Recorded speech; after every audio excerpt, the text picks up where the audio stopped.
Why don't we go next to Nicole from Utah? Nicole from Utah, welcome to the program. What's on your mind today? Hi, David. Can you hear me? Yes, I can.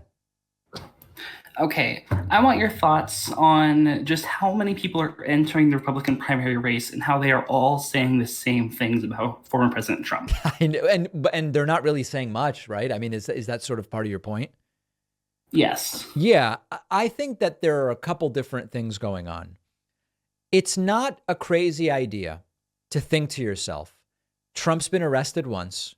He may get arrested again. He may get arrested a third time at least, and that's just by this September. He may legitimately struggle to stay in this race because he will be so tied up in court. And so I want to be there as an alternative if indeed Trump, who has a commanding lead, is unable to run in a way that makes sense.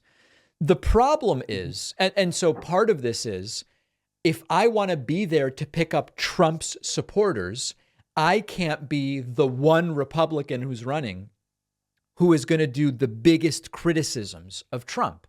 So this is why Tim Scott and Nikki Haley and whoever else will talk about a time for a change or a different generation or whatever, but they won't really go after him. The unfortunate reality for them is that if you're polling 1, 2, 3, 4, 5, and DeSantis is at 20 something, if indeed Trump has that issue that pushes him out of the race, a lot of that support will almost certainly go to DeSantis, who is the most viable in the context of the general election and also already has the most support and is using the exact same strategy. So far, yes, DeSantis has sort of gone after Trump a little bit, but he said he would pardon him, and he's talking more about Joe Biden than he is about Trump. So I think it's a deliberate strategy from all of them saying, listen, let me be around in case Trump collapses, but they're not generating any path to the nomination for themselves. They're sort of waiting around for one to be handed to them. I don't think it's going to work. I agree with you. All right, Nicole from Utah, thank you. Thanks for having me. All right, there goes Nicole. Let's go next to Ty from Iowa. Ty from Iowa. Hello, David. Can you hear me? Yes, I can.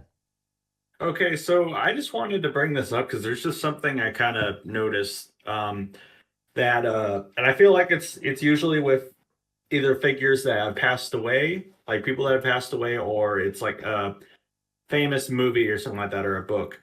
But I've noticed a bunch of people. So, for instance, you know how George Orwell is someone that people on the right seem to really love, like people.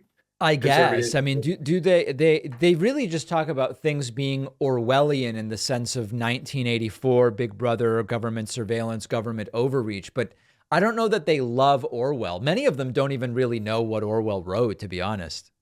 Yeah, I know, but I guess I just kind of like, I just remember seeing someone on their Twitter bio that was like a Trump page and it said Orwell was right. Oh, And yeah. Orwell was No, the I mean, I social think what we can yeah. say is they like referencing things being Orwellian, even if they don't really understand them. That I would agree with. Yeah, but it's just weird because Orwell was a socialist Yes. and he was an anti-fascist and all this other stuff. He wouldn't he like if they think Biden's a socialist, they would just like blush if they saw someone like Orwell as president. No, that's absolutely true. And I think that comes through much more in Animal Farm, which is another Orwell book, more than it does in 1984, the sort of socialist ideas. I mean, listen, you have to understand, this right-wing movement is a movement that has been anti-intellectual, pseudo-intellectual, skeptical of, or even hostile to deep thinking and higher education for a long time now. And so the fact that they even mention Orwell is sort of remarkable, but they know very, very little. If you say, hey, can you kind of compare and contrast Orwell's vision in 84 versus Aldous Huxley's vision in Brave New World, and which do you think applies more? These aren't folks who are able to engage on that. They heard Orwellian and now they've started using the term, but I don't really think these are serious people. Yeah, and then like another one is The Matrix is another one. So like with the red pill and all this other stuff, and Yeah. like there's even a QAnon thing for Follow the White Rabbit, and the people that made the Matrix are two transgender sisters. Yeah.